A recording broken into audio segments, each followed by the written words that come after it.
Hello students, I am Neetu Patel from Saraswat International Academy, Vapi. We are going to learn English of Standard 9th, first unit.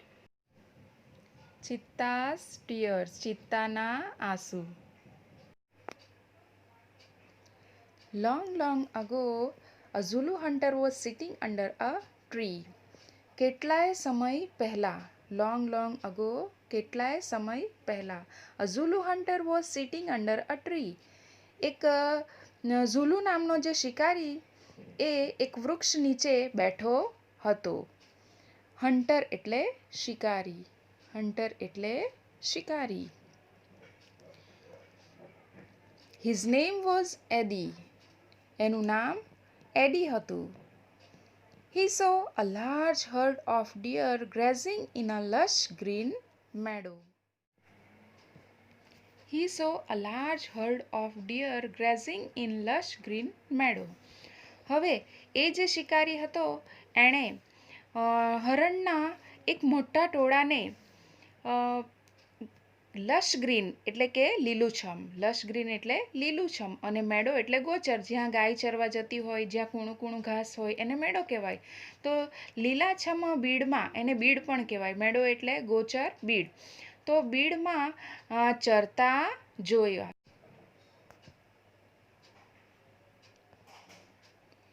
Hard એટલે હરણોનું ટોળું.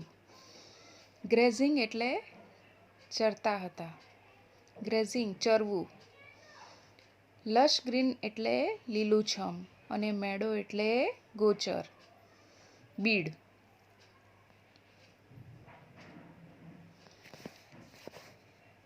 He said to himself. હવે એ જે શિકારી હતો એણે મનમાં વિચાર્યું, These deer are really wonderful, but I have to run a lot to catch one of them. These deer are really wonderful. આ હરણો જે છે એ ખૂબ જ અદ્ભુત હોય છે, પરંતુ I have to run a lot to catch one of them. તેમાંના એકને પકડવા માટે મારે ખૂબ દોડવું પડે. Can't there be an easy way to get one? શું તેમાંના એકને પકડવા માટે કોઈ સરળ રસ્તો હોઈ શકે? સડનલી. સડનલી એટલે અચાનક. સડનલી એટલે અચાનક. He saw a female cheetah crawling silently closer to the grazing animals. He એટલે એડી. એડીએ સો એટલે જોયું. ટુ સી એટલે જોવું અને સો સિમ્પલ પાસ્ટ ટેન્સ છે, સો એટલે જોયું. અ ફિમેલ ચિત્તા એટલે કે માદા ચિત્તા. Crawling silently closer to the grazing animal. Crawling એટલે કે હાથનો કે પગનો ઉપયોગ કરીને આગળ વધવું. સાયલેન્ટલી એટલે કે ચૂપચાપ. Closure to the grazing animal. Grazing animals એટલે કે જે ચરતા પ્રાણીઓ હતા તેની નજીક ચૂપચાપ સરકતા એક માદા ચિત્તાને એ એડીએ જોઈ. Then એટલે પછી. She leapt and caught a deer. To leap એટલે કૂદવું. To leap એટલે કૂદવું, પણ leapt એટલે કૂદ્યા. leapt એટલે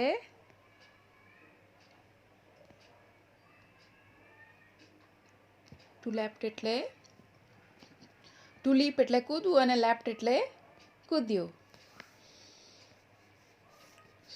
Then she leapt and caught a deer. પછી એ જે માદા ચિત્તા હતી એ કૂદી અને એક હરણને પકડી પાડ્યું. ટુ કેચ એટલે પકડવું અને કોટ એટલે પકડી પાડ્યું. After some time, થોડા સમય બાદ, her two young cubs came out of the bush. After some time, her two young cubs came out of the bush. થોડા સમય બાદ. After some time એટલે થોડા સમય બાદ. Her two young cubs. હવે એ જે માદા ચિત્તા હતા એના જે નાનકડા બે બચ્ચા came out of the bush. એક ઝાડીમાંથી બહાર આવ્યા. કેમ આઉટ એટલે બહાર આવ્યા. They all enjoyed their meal. હવે માદા ચિત્તા અને તેના બે નાનકડા બચ્ચા તેઓ બધાએ સાથે મળીને એન્જોય ધેર મીલ તેમનો જે ખોરાક હતો તે માણ્યો એટલે કે ખોરાક ખાધો. એડીઝ આઈઝ બ્રાઇટન. એડીની આંખમાં ચમક આવી. હવે આ જે દ્રશ્ય હતું એ એડીએ જોયું એટલે એ જોઈને એની આંખમાં ચમક આવી, ચોંકી ગયો એ જોઈને. દે સ્પાર્કલ્ડ વિથ એન આઈડિયા. અને એના મગજમાં એક વિચાર ઝબૂક્યો. સ્પાર્કલ્ડ એટલે ઝબૂક્યો. સ્પાર્કલ્ડ એટલે ઝબૂક્યો.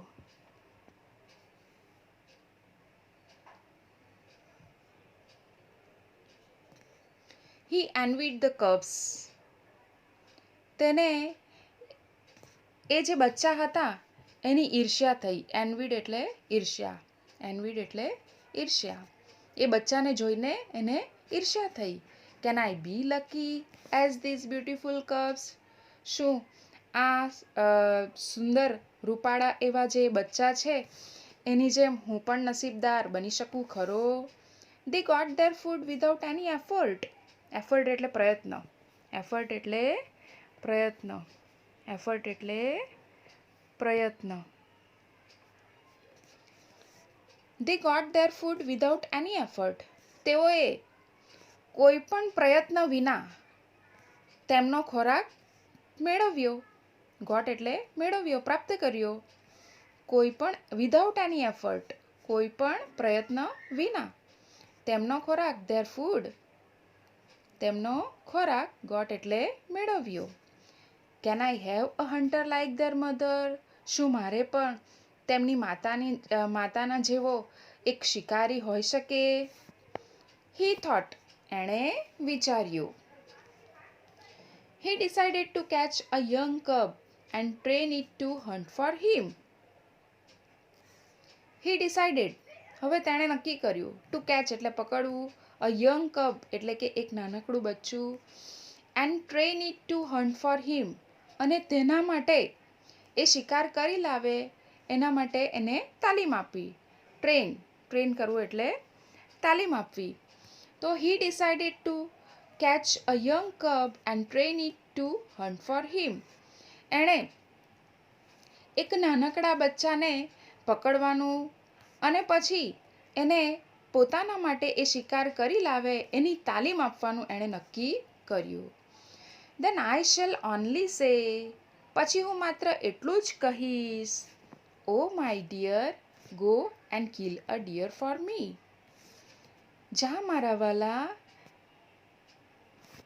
અને મારા માટે એક હરણ મારી લાવ. ઓહ, my life will be very comfortable then. મારું જીવન પછી કેવું આરામદાયક બની જશે. કમ્ફર્ટેબલ એટલે આરામદાયક. કમ્ફર્ટેબલ એટલે આરામદાયક. He was quite pleased with his own idea. હવે એની પોતાની જે એ આઈડિયા હતી તેનાથી એ સંતુષ્ટ હતો. ક્વાઇટ પ્લીઝડ એટલે સંતુષ્ટ હતો.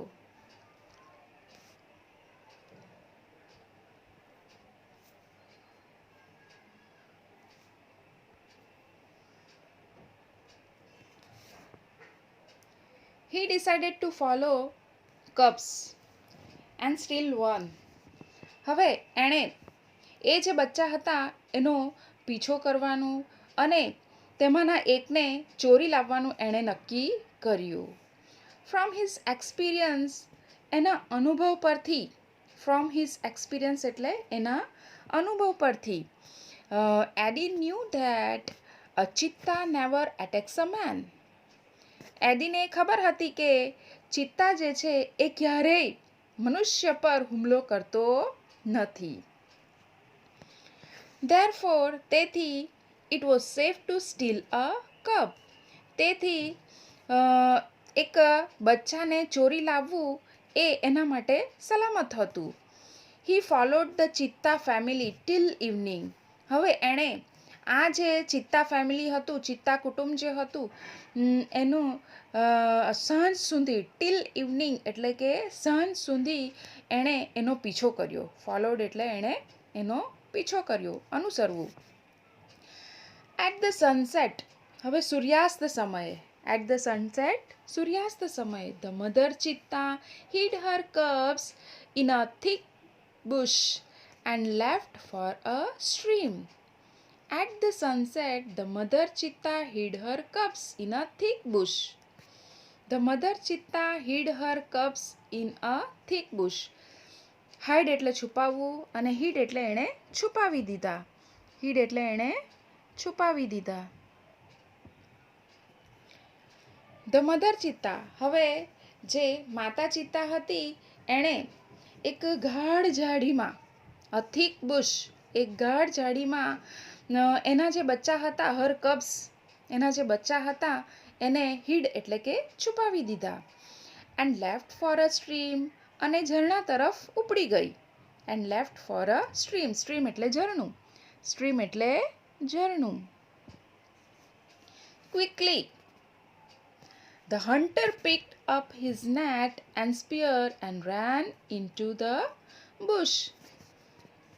Quickly એટલે તરત જ. The hunter એટલે શિકારી. picked up his net and spear. net એટલે એની ઝાડ જે હતી, ઝાડુ, એની ઝાડ. and spear એટલે ભાલો. એ એણે ઉપાડી લીધા. શિકારીએ એની જે ઝાડ હતી અને એનો જે ભાલો હતો એ ઉપાડી લીધા.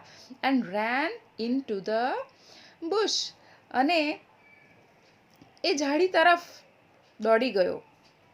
હી સો 2 tiny cubs, એણે જોયું કે ત્યાં બે નાનકડા બચ્ચા તેણે ત્યાં જોયા. they looked at him with their bright eyes. હવે એ જે બચ્ચા હતા તે તેની તરફ, એની જે ચમકતી આંખો હતી તેનાથી તેની તરફ જોઈ રહ્યા, શિકારી તરફ જોઈ રહ્યા. એ ચમકતી આંખોવાળા એ બચ્ચા જે હતા એ ચમકતી આંખોવાળા હતા, તેઓ તેની તરફ જોઈ રહ્યા. they were too young to run away. હવે તેઓ એટલા બધા નાના હતા. TOO એટલે વધારે પડતા, TOO એટલે વધારે પડતા, TOO એટલે વધારે પડતા. તો એ too young એટલે વધારે પડતા નાના હતા. they were too young to run away. તેઓ ભાગી જવા માટે એટલા બધા નાના હતા. Eddie threw the net over them. હવે આ જે એડી હતો એણે શું કર્યું? ADA threw the net over them, તેમના ઉપર. over them એટલે તેમના ઉપર. એ જે બચ્ચા હતા તેમના ઉપર પેલી ઝાડ, ધ નેટ એટલે કે ઓલી જે ઝાડ હતી એ થ્રુ એટલે કે નાખી, પાથરી દીધી એ ઝાડ એને ઉપર, એ બચ્ચાઓ ઉપર.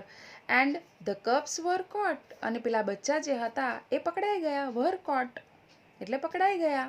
ટુ કેચ એટલે પકડવું, કોટ એટલે પકડાઈ ગયા. હી નીડેડ ઓનલી 1 કપ. હવે એને તો માત્ર એક બચ્ચાની જરૂર હતી. બટ હી થોટ, પરંતુ એણે વિચાર્યું, oh it is always better to have 2 slaves instead of 1. Instead of એટલે ના બદલે, ઇન્સ્ટેડ ઓફ એટલે ના બદલે. Oh it's always better to have 2 slaves instead of 1. એ શું કહે છે કે એકના જગ્યા પર, એકના બદલે જો મારા 2 ગુલામ હોય, 2 slaves, સ્લેવ્સ એટલે ગુલામ, જો મારે 2 ગુલામ હોય તો એ વધુ સારું છે. He dragged them with him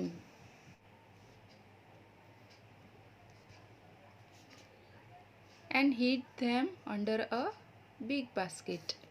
He dragged them with him. એ એની જોડે ઓલા જે બચ્ચા હતા એને ઘસડી ગયો. and hid them under a big basket, અને એક મોટો ટોપલો હતો એના નીચે એને સંતાડી દીધા. હાઈડ, હાઈડનું પાસ્ટ ટેન્સ હીડ.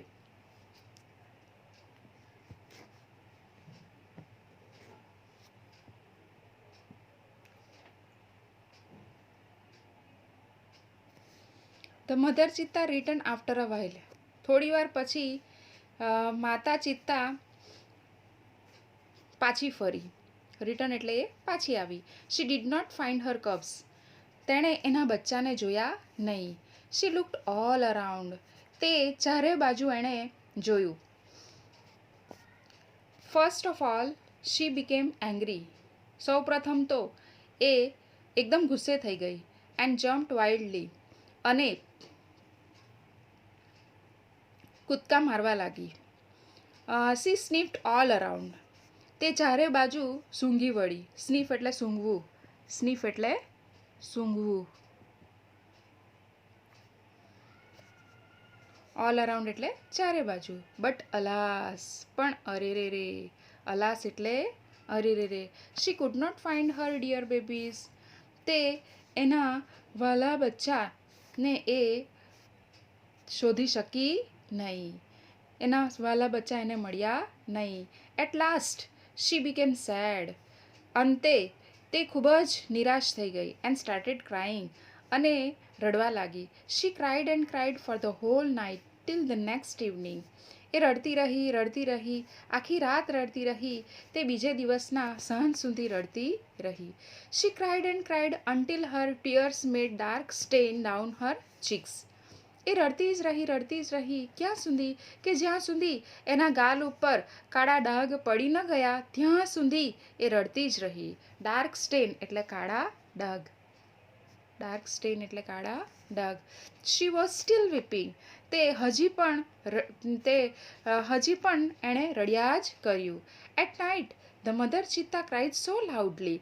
હવે રાત્રે એ માતા ચિત્તા જે હતી એ એટલું મોટેથી રડી that she was heard by a wise man living in the village.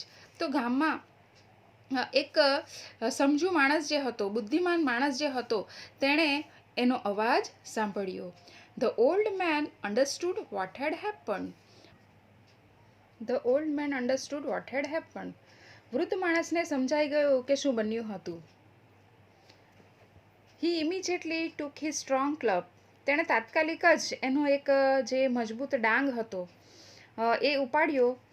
And came out of his હટ. અને એની ઝૂંપડીમાંથી બહાર આવ્યો. This old man Shano was very wise. હવે આ જે વૃદ્ધ માણસ શનો જે હતો એ ખૂબ જ સમજદાર હતો. હી લવડ એનિમલ્સ. એને પ્રાણીઓ પ્રત્યે પ્રેમ હતો. એન્ડ ન્યૂ ઓલ અબાઉટ ધેમ. અને એ પ્રાણીઓ વિશે બધું જ જાણતો હતો.